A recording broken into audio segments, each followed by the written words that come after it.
Hey. No, nice to meet you. Lovely to meet you. Congratulations on the movie. Thank you very much. Amazing, really, and congratulations on your performance especially. Well, thank you.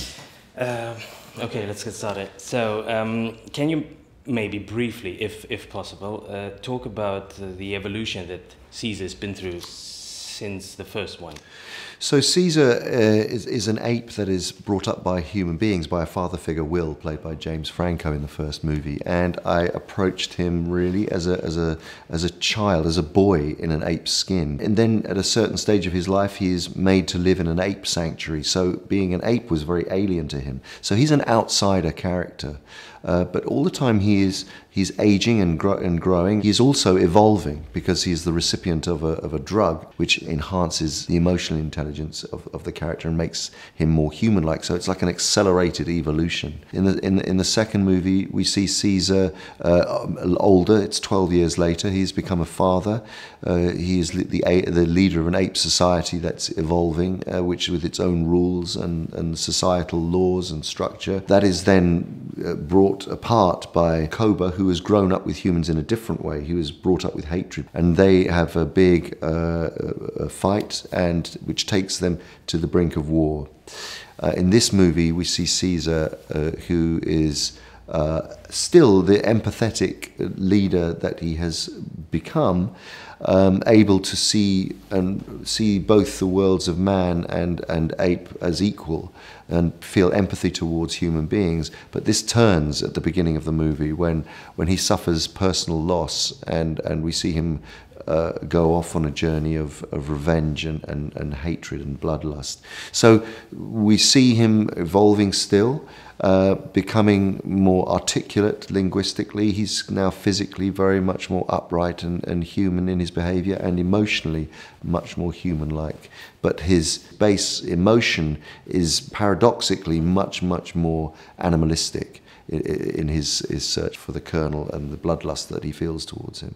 Because of this evolution, because he's now most of the time upright and is the only ape, I think, who consistently keeps speaking, was it maybe, I don't want to say easier, but was it, well, maybe yes, easier to approach this version of Caesar than the others? It was easier in terms of, you know, physically becoming more human-like, but it was much more complex in terms of the emotional range and the darkness of the journey of the character, because of where I had to put myself as an actor was extremely in a very dark place for a long period of time. Thank you. You have a couple of very intense scenes with Woody Harrelson. Is it hard to create this tight atmosphere with a motion capturing suit on and a head-mounted camera in front of you? No, not at all. There's no difference in acting wearing any of this technology and conventional acting. So once you're working with that other actor, it's all about the emotion of the scene, the drama of the scene, and Woody is obviously an extraordinary actor, and we became very good friends actually in the shooting of this movie. But these scenes were pivotal scenes, and they're incredibly intense scenes because of the hatred that they both feel towards each other, but at the same time there's a fascination with each other, and actually Caesar, although he's come to kill the colonel, bizarrely finds that he is drawn to him and is strangely empathetic towards the colonel when he finds out the situation that he's been through, the life that he's had to live, and the sacrifices that he has made. Thank you. Okay, final question.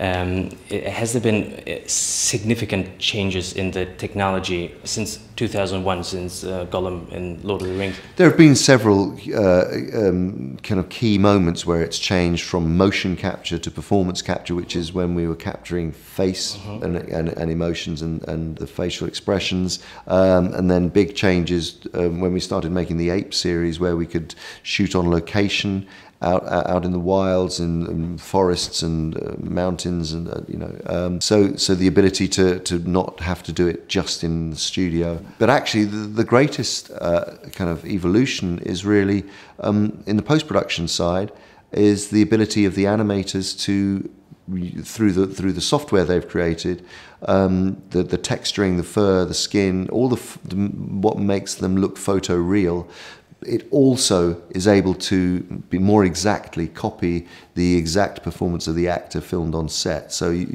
there's much more of a sense of the actor's performance coming through the face of the apes in this film than even previous versions. Thank you very much. Thank you. Thank you very much. It is my hope that out of this solemn occasion, a better world will emerge out of the blood and carnage of the past. A world founded upon faith and understanding. A world dedicated to the wish for freedom, tolerance, and justice.